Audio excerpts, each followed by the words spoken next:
Hey everybody, happy Wednesday. It's going to be Thanksgiving tomorrow, so I'm thinking about, wait for it, Thanksgiving and thankfulness.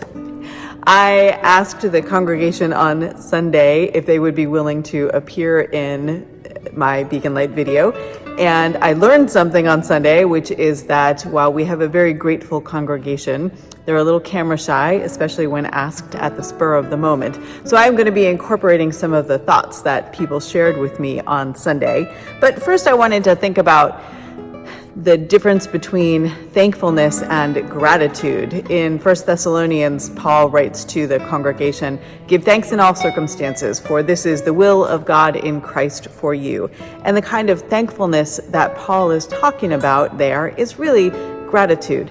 Thankfulness is a reaction, it's an emotion that we feel in the moment, and it's good. I mean, it's good to be thankful when we're given gifts, when we see something beautiful in the world, just taking a moment to give thanks to God. But gratitude goes deeper than that. Gratitude is something that we cultivate, and you hear that tag phrase, have an attitude of gratitude. Well, you can't do that unless you are seeking to cultivate that attitude and grow gratitude within yourself for your life. An attitude of gratitude is something that we are able to adopt when we look for ways to be appreciative of the things that we have, of the relationships in our lives, of the ways that we are growing in Christ as we cultivate that relationship. Gratitude is being content even when you're not happy. And so I think that's what Paul means when he says, give thanks in all circumstances. We're not always going to be happy. And there may frankly be things in our lives or the lives of others for which we should not express thanksgiving. They're not things that are good, but we can still look for ways to be appreciative of the things that are good in our lives and to lift up gratitude for those. Here are some of the things that the congregation members expressed gratitude for. And what was interesting to me is that the folks who expressed gratitude are also people who are working to enact the very things for which they're grateful. I'm grateful for friends and family. The person who said this to me, actually it was several people who said this to me, all of them are people that I see in the congregation being attentive to their friends here and about whom I hear about their families. So they are people who are attentive to friends and families. One of them is someone who brings a friend to church every Sunday. So she is seeking to enact relationship, and that's increasing her gratitude for those types of relationships.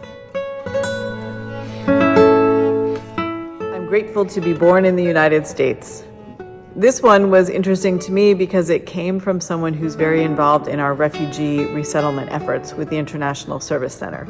And at the Thanksgiving luncheon we had, the staff at the ISC shared gratitude that was lifted up by some of the clients they have. And one of those clients simply said, "I'm grateful to be alive."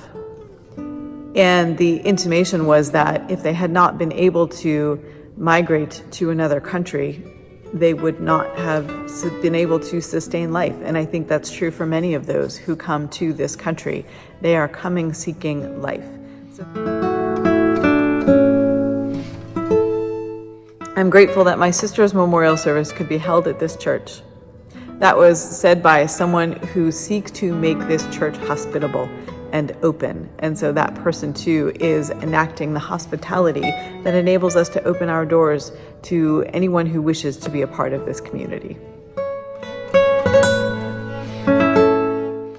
I'm grateful for my church family. That person is someone, again, that I see cultivating relationships here and seeking to participate in the life of the church, even under some very trying circumstances in her own life. So she is seeking to make this place feel like family. I'm grateful for the opportunity to serve.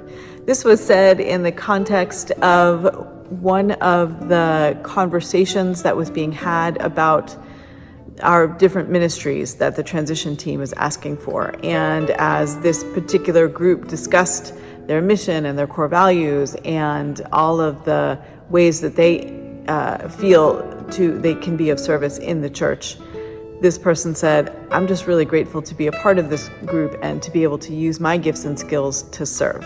And so thank you to all of you who are doing that for the church and in the church, because you are a big part of making this church who it is.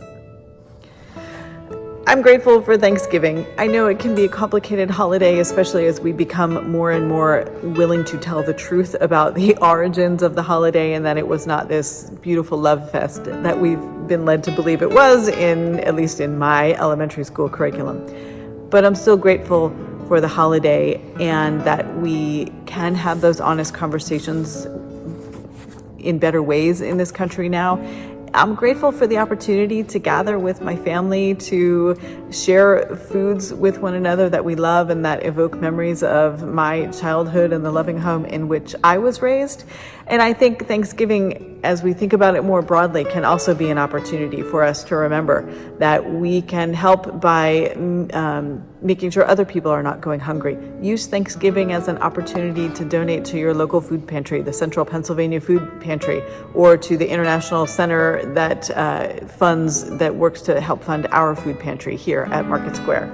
You can use this holiday to have conversations around your dinner table.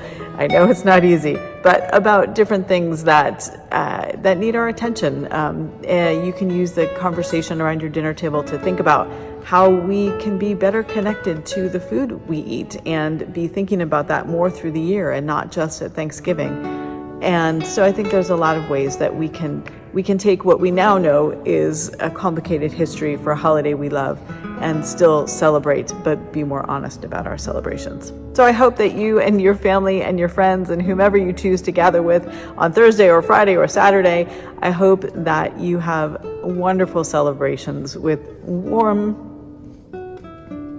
laughter and lots of love. Thanks.